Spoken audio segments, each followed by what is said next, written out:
Hello, everyone, and welcome to Wine Talk, where we uncork the wine to tell the truth.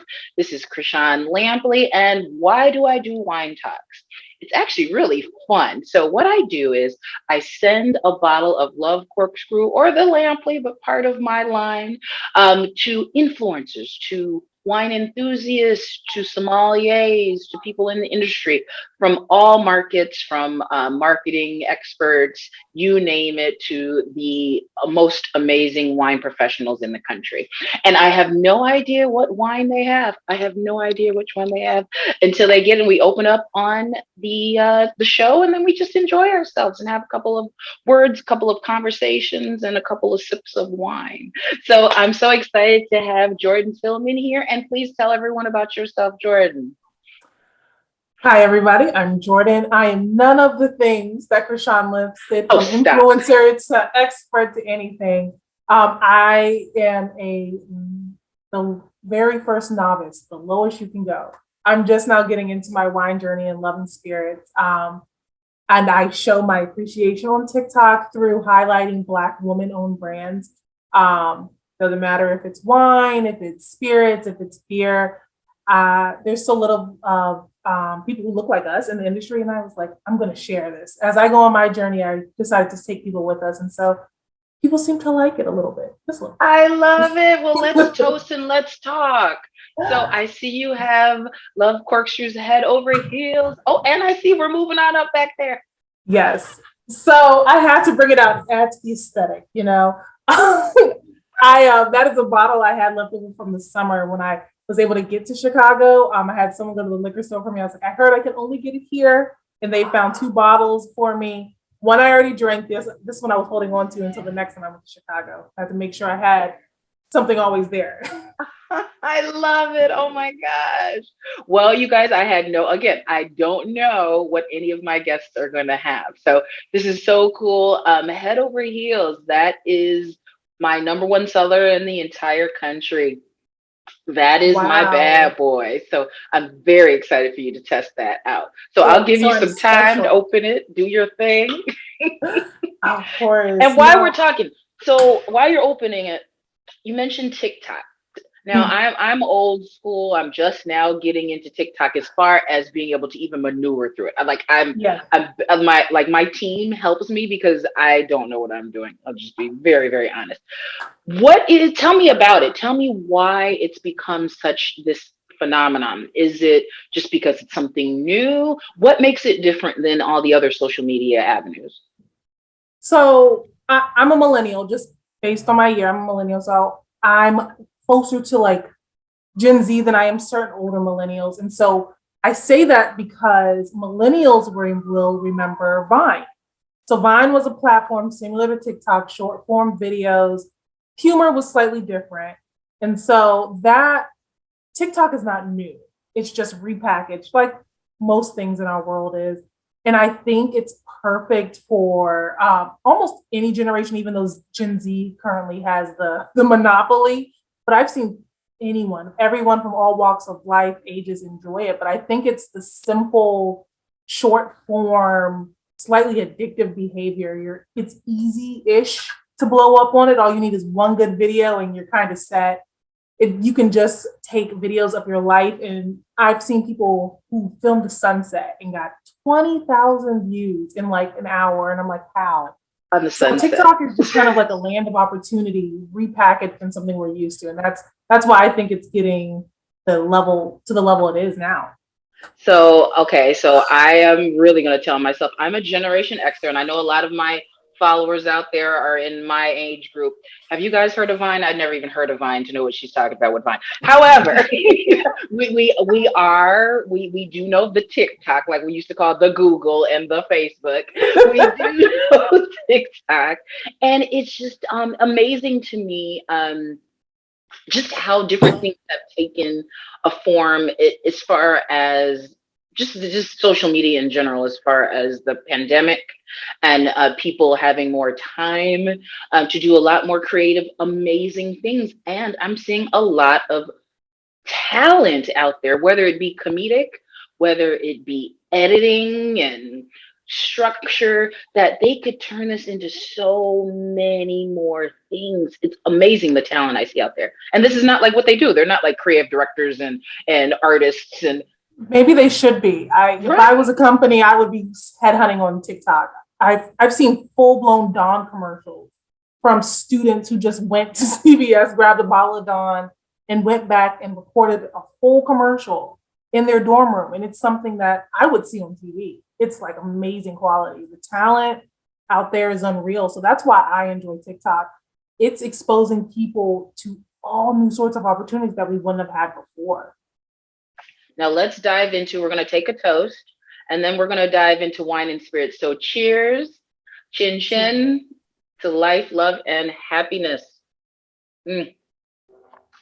And for those of you out there, she is drinking head over heels my Riesling. That is a semi-sweet, my number one seller in the country. Has a little bit of grapefruit, lemon. I don't know if you smell that on the nose. And it's just so refreshing and fun. I hope you're enjoying it. I am. So I was a little nervous when I saw sweet Riesling. I don't do sweet as much anymore as I'm going through my journey and learning what works for me and my palate and my body. But when you said semi-sweet, I was like, okay, I taste that. That's what it is. It's semi-sweet. I would still push it maybe towards like fruits and stuff, something lighter. But again, I'm new. I'm novice. Don't throw the book at me. I don't know, but no, I want you to talk that because that. Love Cork Screw is not just for wine enthusiasts. It's definitely for wine novice as well. And people who want to try something different. There's so many wines. There's so many regions. There's so many flavors, so many varietals in the entire world. And I love people just trying different things and knowing that a Riesling from Michigan is going to taste a lot different from a Riesling from Germany. Things are so different. So no, everyone out there is not a wine expert and they want to know your opinion. So by all means, nothing is silly. Nothing. I love it. Thank you. I can see why it's your number one seller. It's I would categorize it as a good introductory wine. If you're not sure what you like, I think this would be a good, safe bet. It's sweet, it's almost like adult white grape juice, kind of. Fair. Like the sweetness in it is making it very approachable for me. And so I know that may not be the highest, most eloquent way to describe it, but it's good. It's a good. No, you hit it. Actually, the grapefruit. So it's the grapefruit, the citrus part of it. Well, they always say, when in doubt, get a bottle of Riesling. Riesling, you can never go wrong. It also pairs with everything. So for those of you out there, when you're not sure exactly what to pick in the wine aisle, we want you to pick Love Cork Screw, of course. But when you're bringing wine to a friend's house or gifting, when in doubt, get a Riesling. You can't go wrong. So now tell me about some of the fun things that you have learned in highlighting just BIPOC, Black women, just in the wine and spirit industry that or some myths or some thoughts that you have seen, heard, experienced as you are highlighting us. Absolutely. Absolutely. The stories out there are phenomenal. And the reason I do what I do is because we are this is not a new precedent, but the whole buy Black, buy POC, even though that is not a new thing, it comes in waves in terms of like publicity, the media.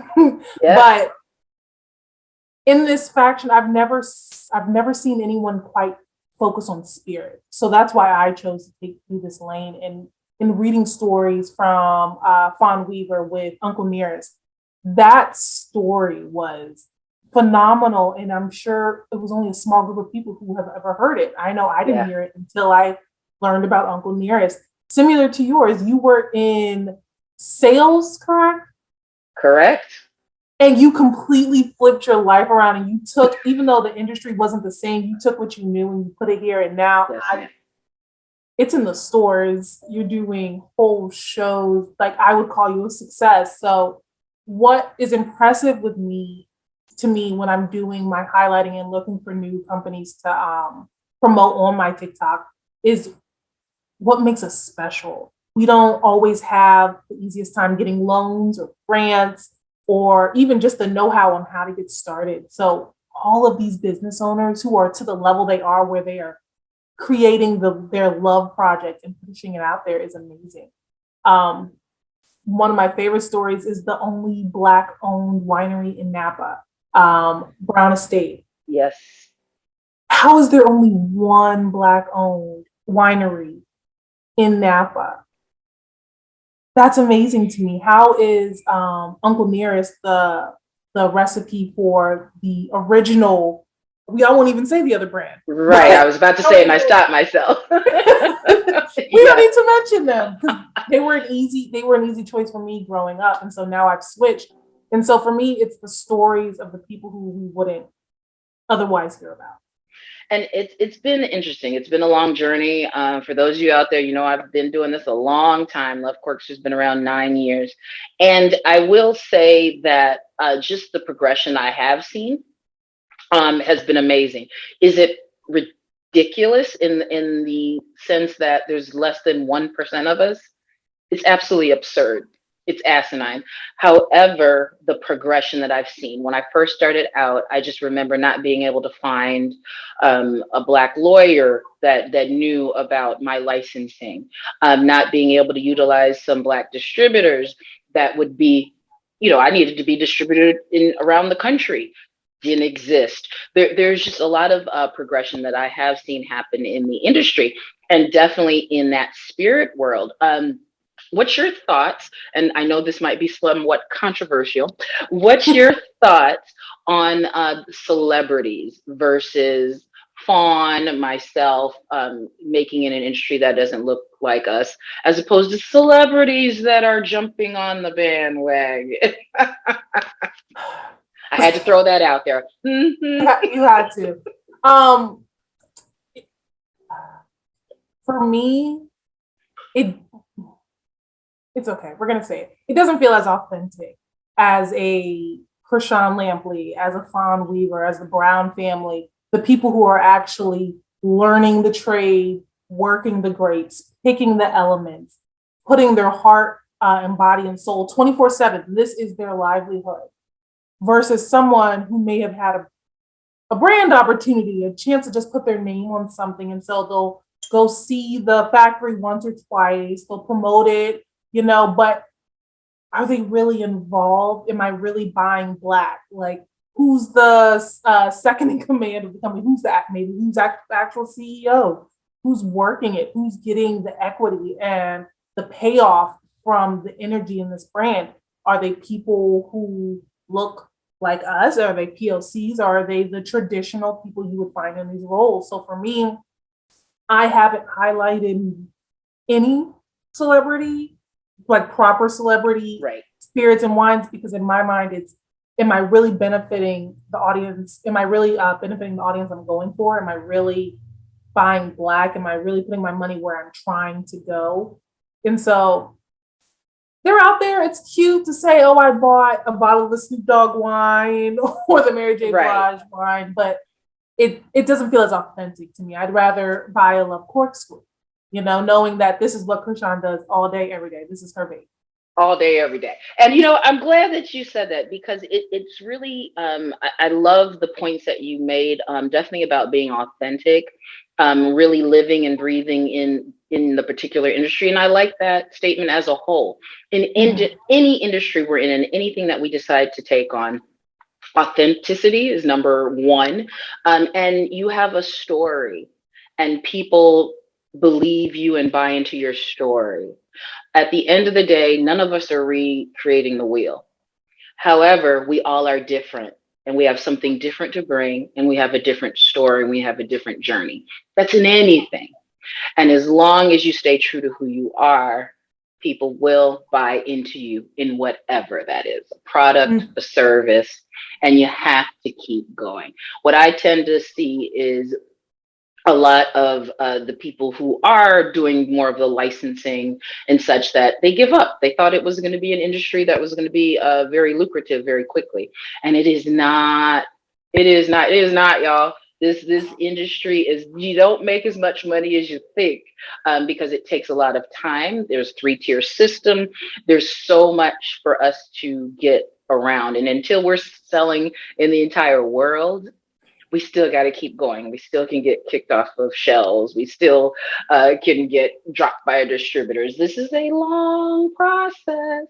So no, I thank you for that. Any exciting ones that you've seen recently that's popped in? I know Fawn has been around for a while. I've been around for a while. Anyone that's new and cool that you're like, oh, this is interesting? Well, I hate to say that, but I think everyone I've covered so far is interesting. I haven't found a story that wasn't interesting. It wasn't that, we always had money. And so I just started a winery, or it was been my family in generations. A lot of these are first generation entrepreneurs in this aspect. So I think that brings, again, that level of authenticity. Oh my gosh, words. I get it, because I do it all the time. There's certain words that I'm just like, please come out. Please come out. I said it earlier and now it just wants to embarrass me. It's fine. But one of the ones I'll say one of the ones I'm most excited about, because I haven't covered them yet. Similar to your current wine, it's regional. Like, you can only get it in certain places. And so for me, it's almost like a challenge. I'm like, how am I going to do it? Yes. So there is a beer company called Crown and Hops that I really want to try. Yes. Because I love beer, and I know that's already like a weird thing for a Black woman to say, is that I love beer, but I do. So I'm like, Black-owned beer company, I need it. But they're in LA, and I think you can only get it in LA right now. They don't ship. They don't have any local stores out here. I'm in the DMV area, Washington, D.C., for those who don't know. And I can't get it out here. So that my goal is to really pump these businesses up, to maybe they'll come out here and join my local wine stores. I'm going to make you so jealous right now. So I did a panel with Crown and Hops, like, oh gosh, quite a few months ago. No. And when we were on the panel, it was myself, them, 2 or 3 other brands in spirits. We all sent each other our products. So I got, yeah, I know. You totally should be jealous. Do you need an assistant? Let me tell you, I'm not a beer drinker. Okay. And my guy and I, we're like, you know what, we're going to, it was like we were kids in a candy store, because we had all these Black owned brands just kind of lined up, like, who are we going to try next? We had a mezcal, we had beer. It was just unbelievable, right? So I'm sitting there, I'm like, you know what? Let's crack open this beer. Like, this looks so interesting. The can is artistic and beautiful. And I'm like, so I will tell you right now, delicious. Absolutely delicious. Okay. As soon as I opened it up, I don't tag and post a lot of different brands. I had to with them. They were absolutely amazing. So I will tell you, yes, get your hands on it. Oh, you're hurting my soul. And if they're listening out there, when I post this episode, please connect and send Jordyn. Please send her some beer, because it's absolutely amazing. And I know she'll kill it on TikTok with it. So by all means. So now, in talking about just branding and marketing, is there certain things and certain aspects that you've seen, and not just the wine and spirit industry, but just as a whole, that you've seen that are really cool and fun and innovative and different, that you've seen lately as you're creating these TikToks? I know you're seeing a lot and you're moving around in that scene. What's been something cool that you've seen? Branding that's interesting. So everyone's heard of Black Girl Magic Wine at this point. I'm in marketing communications for my job. What is interesting is I'm in economic development, marketing, and communications, which is very, very niche, very weird. But I hear you when you're saying, you couldn't find a Black lawyer or someone to point you to the right permits and stuff. That's part of what my job does, is helping business owners connect with those. And I'm in a unique position where I live. It's majority Black. So my whole office is Black. This is kind of where it's outside the norms. I've really enjoyed seeing that. But I still have seen that part of the world. But for me as a marketing person, one of my favorite things is branding. Like, I know you have to come up with your business plan and you need the lawyers and the contracts. But for me, it's like my fun question is, what are you going to look like? What does your brand look like?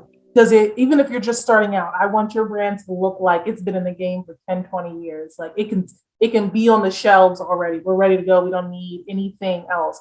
So I really enjoy a well brand. So one of the things that I think Black Girl Magic does well is their branding, because they have 3 different lines and they look completely different. Similar to yours, your Lampley line does not look like your Love Cork Screw line, and I love that because it's still the same brand, but it's a different experience. But the experience is reflected in the branding, and that's what I love. So their cans are funky and cool. I did not know that wine came in a can recently. Right. So I found them and I was like, the new thing. Yes. This is perfect. My boyfriend was upset. I took some of his beer space out of his cooler Oh, Lord. on the beach. Oh, God. I was like, we're going to put some of my cans in here now. I know, he's like, this is not beer. This is not beer. It's close enough. It's close enough. So for me, I love the packaging. And one thing I'm impressed with Love Cork Screw and a lot of some of the other ones is the amount of thought that is going into. And I think that's one of the things you do well, because you're not just a wine company, you're the lifestyle company, but it still reflects. And I still know at the end of the day, that's a Love Cork Screw event. That's a Love Cork Screw product. And I love that. So well thought out branding is my favorite thing. So if your bottle looks ready to go, ready to be on the shelf, you got me. I'm already ready to dive in. Agreed. Because you, like you said earlier, I come from that sales background, so I know exactly where your mind went. And I always tell brands, especially when I mentor up and coming brands, that what sticks out on the shelf, you're a product good. I'm not service. I'm not an expert in service. I am an expert in product goods.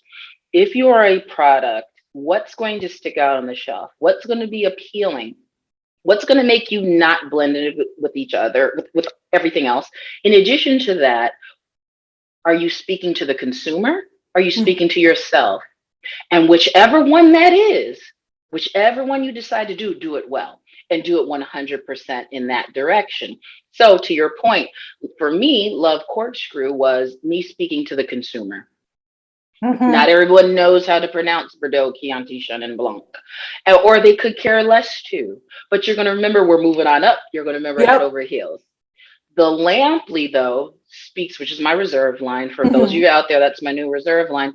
That speaks to me. That's my lineage. That's my heritage, and that's special. So my family is on the labels, old vintage pictures, and the textured, and it feels like linen, and everything is just old vintage. And the varietals within the bottle, so the juice is all international. Love Cork Screw is very American, good, delicious, but you're just gonna grab it off the shelf, off the grocery store, in your Target and your Walmart. The Lampley is, okay, I'm about to spend $40 for this bottle. So it's going to be extra special. And that's exactly what it is. It's the best of the best around the world. So yes, to you all out there that are listening, you're talking to a salesperson and you're listening to a marketing expert.